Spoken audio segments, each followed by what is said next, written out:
I'm Big Mama Eagle, and you already know I'm going to teach you how to sew.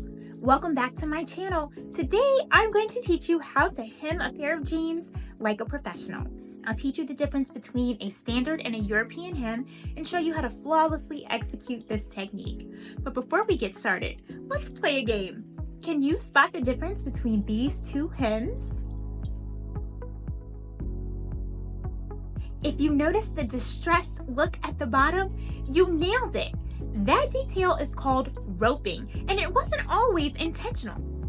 It actually started as a sewing error caused by vintage machines with their single feed dogs and static presser feet. So when the hem was sewn, the inside layer of fabric would twist around a bit, and once it faded, it created this roping effect. But here's the cool part. Even after modern machines solved that problem, the look had become so popular that manufacturers started manually or chemically distressing the hem of the jean to keep the roping effect. A common issue when shortening jeans is that they don't look quite right without that signature roping. This is where the European hem comes in.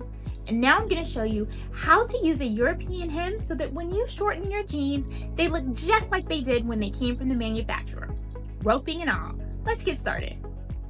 The European hem has two methods. One that keeps the extra fabric so the jeans can be let out later, and another that removes excess fabric for a cleaner finish. I'll show you both. Let's start with the first method. These jeans have been pinned to their new length after the client tried them on. I marked the new hemline with my tailor's chalk, then connected the marks with my ruler to create a guideline. Once that's done, I finger press along the line to prepare the fabric for pinning. Now let's bring the excess fabric up and back, leaving only the hem visible. I pin everything in place, paying close attention to the side seams to make sure the hem stays in line.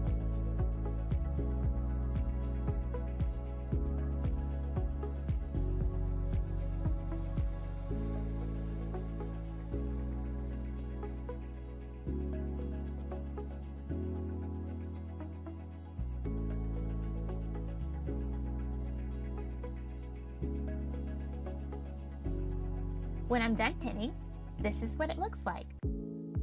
From here, I take the jeans to my sewing machine, adjust to a smaller stitch length, and thread the machine with my matching denim thread. The key is to sew as close to the bottom edge of the pant leg as possible.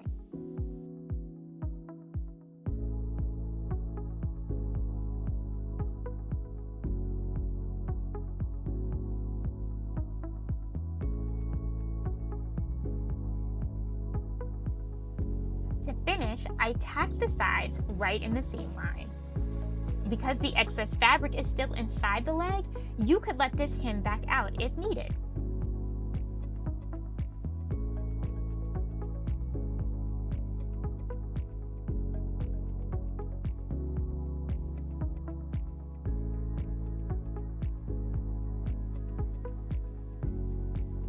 Now, what if you're shortening by more than 3 inches or don't need to preserve the extra fabric? In this case, the second method will be your best option. Start by cutting the jeans at the line you marked for the new hem length. Then cut the original hem, leaving about 3/8 of an inch above the fold.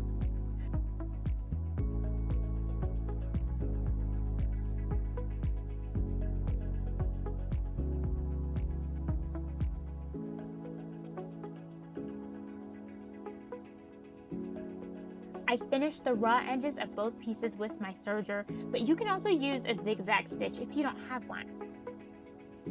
Next, press the raw edge of the pant leg under by 1/4 of an inch.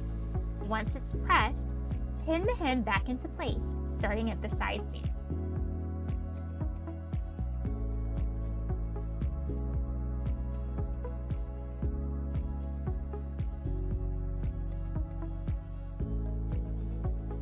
From here, I'll sew with a short stitch as close to the bottom fold of the pant as possible.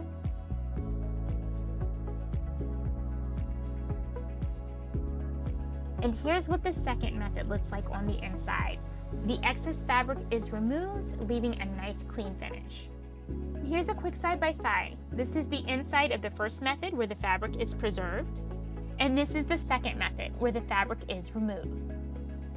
One important note, these methods work perfectly on straight leg jeans, but if you're working with bootcut, flared, tapered, or skinny jeans, you'll need an extra step to adjust for the leg shape. I'll break that process down for you right now. These patterns represent the tapered and flared pant leg. These dotted lines will represent the new hem length. Let's follow the process we just learned. First, we cut at the new hemline. Then we cut 3/8 of an inch above the original hem and remove the excess fabric.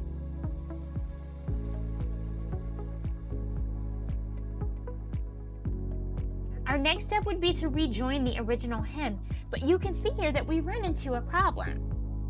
Here on our flared leg, the original hem is too wide for the new opening. You will need to take in the hem before you reattach it.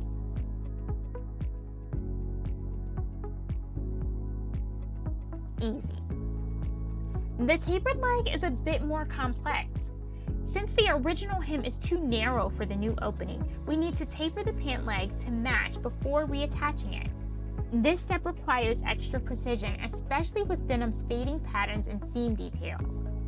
If the taper is less than 2 inches, I try to take it all from the inseam so that the loss of seam detail is not so visible. Depending on how much taper is needed though, you may have no choice but to take from both the inseam and outseam. Just be aware that if you do this, you may be left with a pant leg that looks a bit odd. It's good to discuss this with your client beforehand and pin the taper during the fitting to get it just right. The extra care needed to perform this alteration makes it more labor intensive and quite a bit more expensive than a normal hem. And that's it. Now you know how to hem jeans, whether they're straight, flared, or tapered. If you enjoyed this video and found it helpful, please leave me a comment and hit the like button. And if you want to learn more from me, be sure to hit the bell button so that you're always notified when I post. I'll see you guys next time. Bye-bye.